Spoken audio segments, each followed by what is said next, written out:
Diba? Putok-putok to. Mga natin.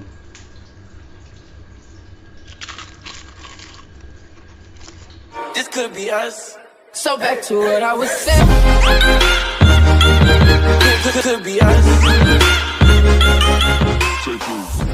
Kita silang advertise to gain their licensure. Patis, patis.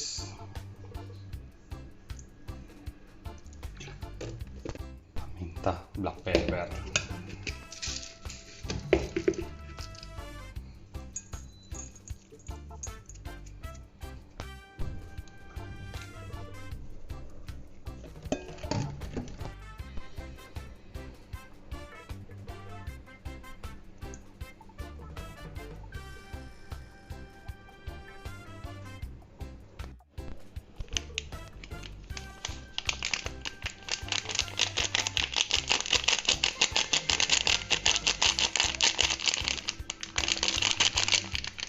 Sila asawa ni Sheryl. Ay, ano pangalan niya? Osmiel?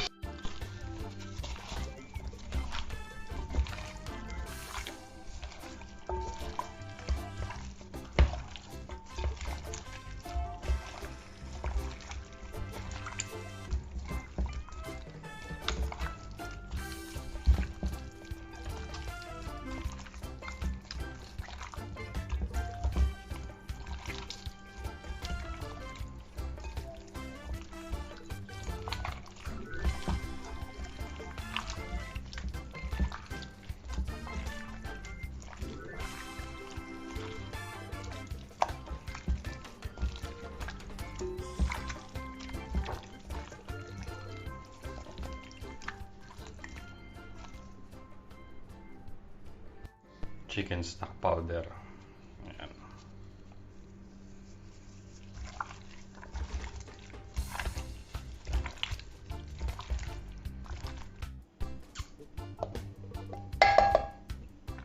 All-purpose flour. Cornstarch. Baking powder.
Just make sure na coated lahat, pati under the skin. Ayan o. Sa loob.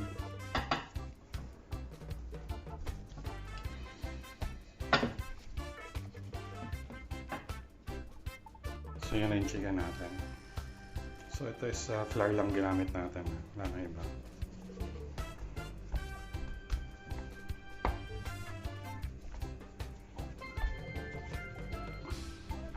Okay, tara. Ngayon, yung una natin is egg.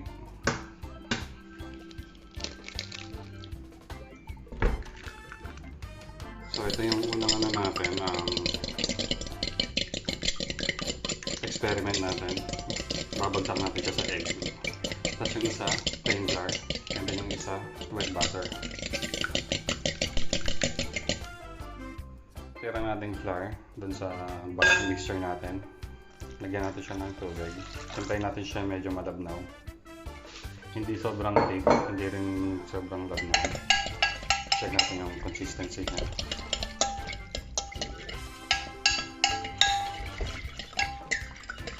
First test, flour lang.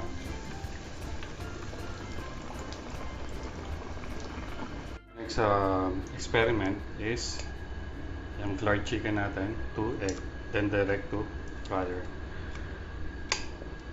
So tingnan natin kung anong kakalabasan niya. At ako lang ko rin naman na napakita ko lang rin sa inyo. Okay, just make sure it's well coated. And then, patakan lang natin siya konti. Then to our fryer. Let's see. So ito na yung kinalabasan ng flour lang. Flour without anything, no liquid. So yan siya. More crispy. Pero boring. Pero crispy to for sure. Ano kung iba yung tsura niya. Yan siya.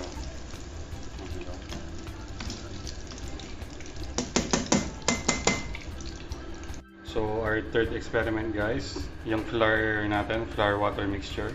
Then our flour chicken. Let's see. Yung outcome niya. Make sure na so it's a bit watery butter. Papatayin lang natin siya konti.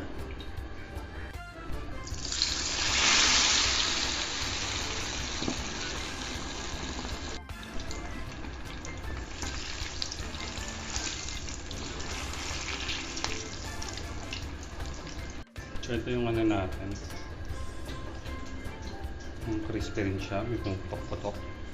So we have our two chicken now. We have just the flour. Ito yung kinalabasan. Ito yung flour with egg coating. Ito yung kinalabasan niya. Medyo mainit pa. Wow. Pero crispy rin siya.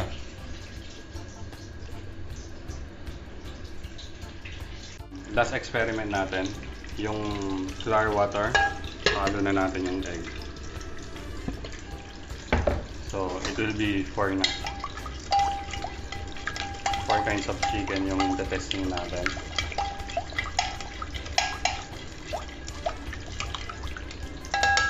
Last na butter natin. Lagyan na tayo.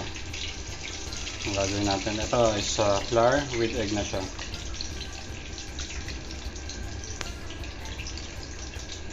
For sure, mas matambok to.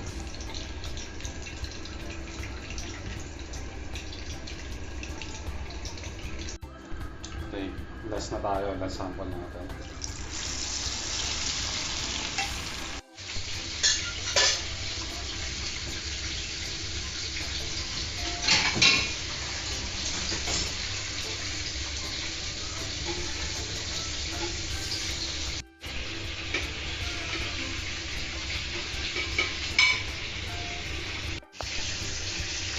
So ito na yung last natin doon.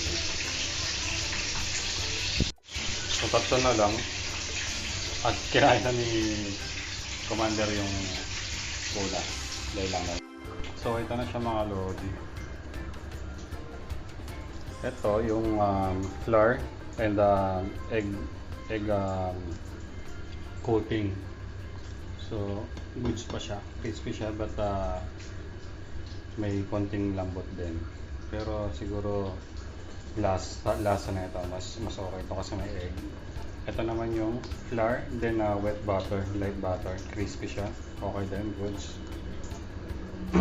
And then ito yung flour natin, flour with egg and water flour mixture. So ayan, pumutok-putok nga siya. So medyo makapanya lang yung breading yung kinalabasan. And then yung flour lang natin, ganito lang siya. Ito yung flour lang, wala nang ibang nilagay. Pero sa crispiness, si flour lang talaga yung pinaka-crispy. Ito, crispy rin to. Pare-parehas lang rin eh. Ito pinakamalambot yung may egg coating. Pero yung lasa niyan, pare-parehas lang rin. So if you want a thicker, hindi tayo.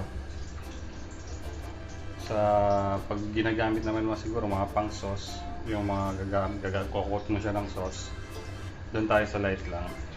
It's either this one or the egg one. So susunod gawa naman tayo ibang klaseng fried chicken with the different dry coating naman. Diba? Putok-putok to. Mga natin.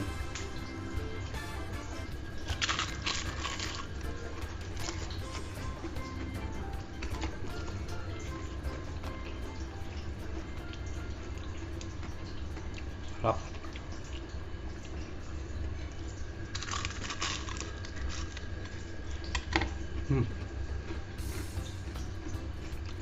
Sarap. So expected na yan lahat. Lahat yan juicy sa loob.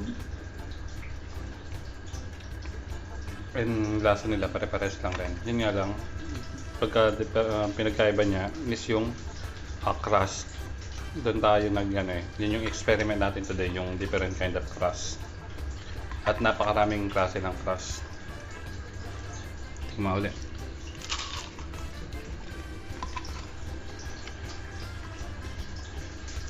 Up. Ulit. Kailangan ko na ng kanin.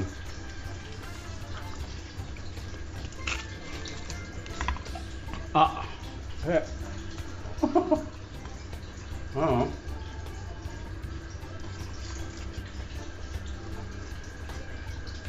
Saka nakakabara na kayo.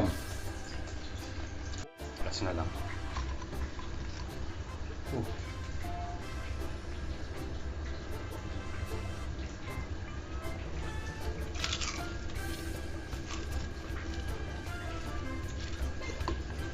Yep. Ito. Moist na moist yung chicken natin.